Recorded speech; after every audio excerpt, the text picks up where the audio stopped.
Let us know when you are ready. Hello. Hello.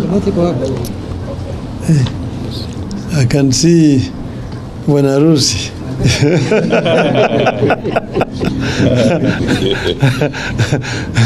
Nitakuja kuja mbuzi. Mchinjwa. Now, ladies and gentlemen, this is the Central Committee meeting of ODM, which has met most of this morning.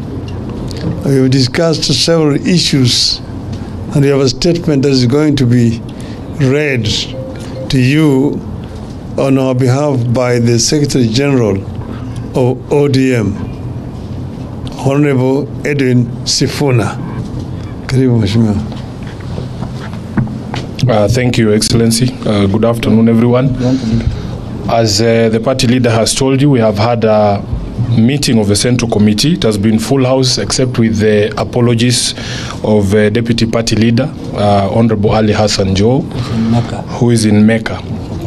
So this is a statement. We have had a meeting of the Central Committee, which is the top decision organ, making organ of the Orange Democratic Movement Party. This meeting took place against a backdrop of ongoing efforts to reinvigorate the party through various activities, including but not limited to the holding of grassroots elections.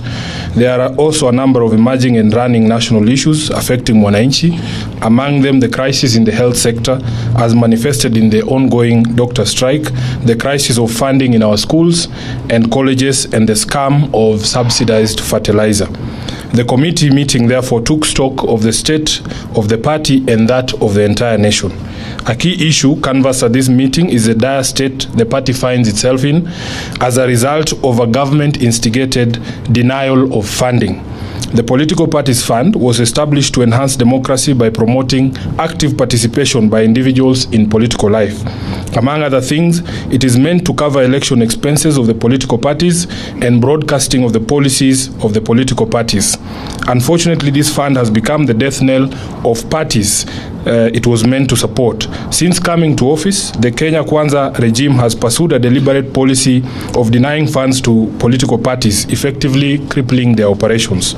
Key activities, including the planned elections, party elections, become challenging to plan and execute because of the regime's refusal to release funds to political parties. Clearly, the aim is to kill all political parties except UDA. We demand, therefore, that the funds be immediately released to parties in amounts and the manner stipulated in law. Be that as it may, the committee has resolved to kick off the party grassroots elections on the 27th of April 2024. The exercise will be staggered as follows. On the 27th, we shall have the exercise in 3 counties, namely Kwale, Busia, and Siaya. Then on the 29th, we shall have grassroots elections happening in Kajiado, Migori, and Wajir counties. And on 30th of April, we shall have the exercise in Kisii, Vihiga, and Murang'a counties. A further timetable covering the next batch of counties shall be released in due course. On rebuilding, rejuvenation, and reforms, the committee agreed on the need to continually grow ODM into a party that is strong both structurally as well as ideologically, with ability to provide effective leadership on local, national, and international affairs. In this regard, we agreed to continue with the ongoing membership registration, while at the same time working on the grassroots and national elections. With pride and satisfaction, the committee took note of the ongoing preparations by various leaders and members to vie for various positions. We have noted immense interest in the party. We are particularly encouraged by the number of young men and women who have expressed a desire or an interest in vying for various leadership positions within ODM. It is the greatest assurance that the party has a future and is still seen as a viable tool for national leadership. We encourage our members to pursue their ambitions with a sense of responsibility to strengthen and not weaken our unity and solidarity, and to focus all our attention and energy on that big and main task of any political party, which is to take power. We therefore agreed not to allow election activities to be the source of divisions or cause cracks in ODM. The elections must be seen as a friendly match and not a do-or-die affair. We deliberated on the developments in other political parties and their implications for the nation and for democracy.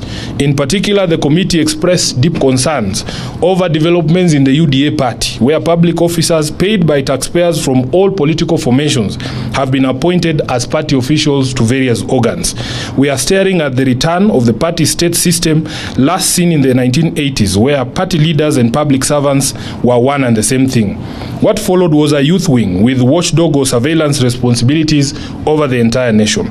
We take the position that this development is wrong. It is a recipe for chaos and dictatorship and partisanship in the management of public affairs. Consequently, we demand that all those people who have been named as UDA officials must immediately resign from public service. There is no way they will serve two masters, the public and the UDA party. The meeting further noted with concern what appears to be coordinated attempts to derail the implementation of the NADCO report. It is becoming apparent that some, if not all, of these court cases are state-sponsored.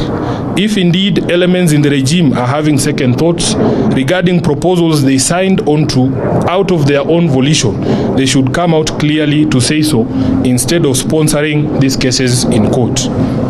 On funding of education, we are of a view that the government is taking teachers, parents and learners for a ride. To date, the government has not submitted capitation for Form 1s, even as they move to the second term.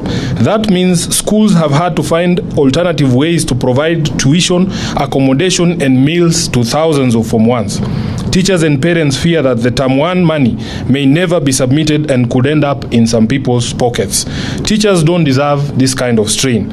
The government must therefore release all capitation money to all schools before they reopen for the second term. We see an equally pedestrian and dismissive approach to the doctors' strike and its impact on ordinary Kenyans. There seems to be neither commitment nor capacity by the government to resolve the matter. We take the position that government must immediately respect and implement the 2021 court ruling which directed the Ministry of Health and the 47 county governments to implement the basic salary as per the agreed, signed and registered collective bargaining agreement of 2017-2021. In line with the demands of the striking doctors, the government must ring-fence health finances by operationalizing the Facility Improvement Fund. We support the call by doctors for the government to allocate at least 15% of its budget to health and to devolve the resources to the counties. We equally support calls by doctors for annual and incremental recruitment of doctors and other healthcare workers until the country attains the recommended levels of staffing for various levels of facilities. That is what the government does with teachers, police and military. Finally, we have reviewed one of the most dubious scandals running in the country currently, the scandal of fake fertilizers being distributed to farmers by government agencies and also being disowned by those same agencies within government. It is a scam that goes to the heart of our very survival as a nation. Coming right in the middle of the planting season, the presence and distribution of fake fertilizer and seeds is nothing more than economic sabotage. We therefore reiterate that heads must roll. Officers at the Ministry of Agriculture and those at the Kenya Bureau of Standards and the National Cereals and Produce Board, who have direct responsibility for fertilizer, seeds and certification, must immediately quit their positions and pave way for proper and professional investigations. Those found to be responsible for these criminal activities of supplying fake seeds and fertilizer must be charged with sabotage and engagement in organized criminal activity. The government must immediately devise new ways to procure, secure and distribute quality fertilizer and seeds to farmers who are running out of time. We reiterate that in view of the current delays and confusion over fertilizers, the prices of a product to be subsidized further and reduced from the current 2,500 for a 50 kg bag to 1,500 as a show of remorse and apology and respect to our farmers. That is the end of the statement. I am sure it is clear and there will be no questions. Perfect. Luka which?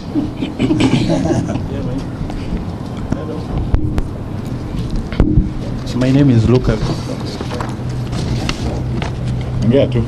somebody would ask, like, if you are conducting elections on 27th, which body is going to oversee this election, given that you have disbanded your NEP and the steering committee is not yet properly constituted? 2, are you going to do a manual election, electronic, or consensus? Well, first of all, I wish you would know that as a committee,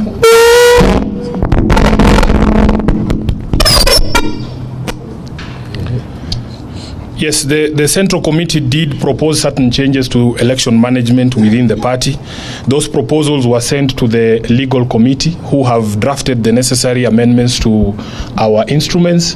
The party will be having its next meeting next week on the 12th for 11th, yes, for adoption of those changes, and thereafter we will be holding a National Governing Council to adopt those changes. So we have our full timetable to ensure that all of those things are in place before the 27th.